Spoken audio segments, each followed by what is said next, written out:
জুলাইয়ের নেতৃত্ব যারা দিয়েছিল তাদেরকে যারা আঘাত করতে থাকবে নানান ওয়েতে, যারা আঘাত করবে তাদের হাড়ি থেকে ফোঁটা ফোঁটা জল ঝরে যাবে, আর যাদের উপরে হামলা করবে তাদের হাড়িতে ফোঁটা ফোঁটা জল পড়বে।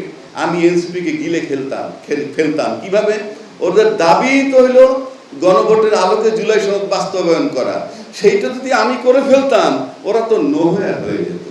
আপনি তো এখন ইস্যুটা দিয়ে দিলেন, যে ইস্যুর সাথে গত 15 বছরের তৈরি হওয়া তরুণ সমাজের 4 কোটি ভোটাররা ইনভলভ আছে, এবং তারা দেখেছে 4 কোটি ভোটার যে মাঠে যখন বলেছিলেন আপনারা যেভাবে ধানের শীষকে ভোট দিবেন একইভাবে গণভোটের পক্ষে হাতে ভোট দিবেন, এইটা বলার পর যখন সেখান থেকে সরে গেল, আমি নিশ্চিত করে বলতে পারি ওই 4 কোটি তরুণ সমাজ তাদের সাথে আর নাই।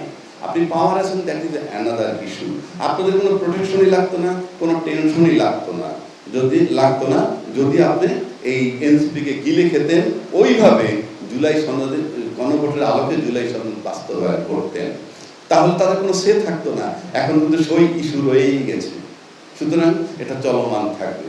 সব শেষ করতে দিচ্ছি, একটা মনে রাখবেন, আজকে যারা মাঠে গণতান্ত্রিক দেশে আরেকটা গণতান্ত্রিক দলকে অ্যাটাক করে কিংবা অন্যরা অ্যাটাক করলেও তারা নীরব থাকে, তার মানে সহায়তা করতেছে।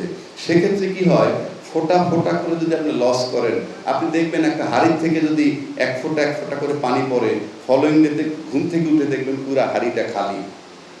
আর ওই ফোঁটা ফোঁটা যদি কোনো হাড়িতে জমা হয় তাহলে ফলোইং ডেতে এসে দেখবেন হাড়িটা ভরে গেছে। সুতরাং যারা জুলাইয়ের নেতৃত্ব যারা দিয়েছিল তাদেরকে যারা আঘাত করতে থাকবে নানান ওয়েতে, যারা আঘাত করবে তাদের হাড়ি থেকে ফোঁটা ফোঁটা জল ঝরে যাবে, আর যাদের উপরে হামলা করবে তাদের হাড়িতে ফোঁটা ফোঁটা জল পড়বে।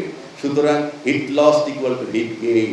আজকে আপনারা যা করতেছেন, যতটা আপনারা আপনাদের হারাবেন, ঠিক ততটা গেইন করবে যাদের উপরে আঘাত করবেন।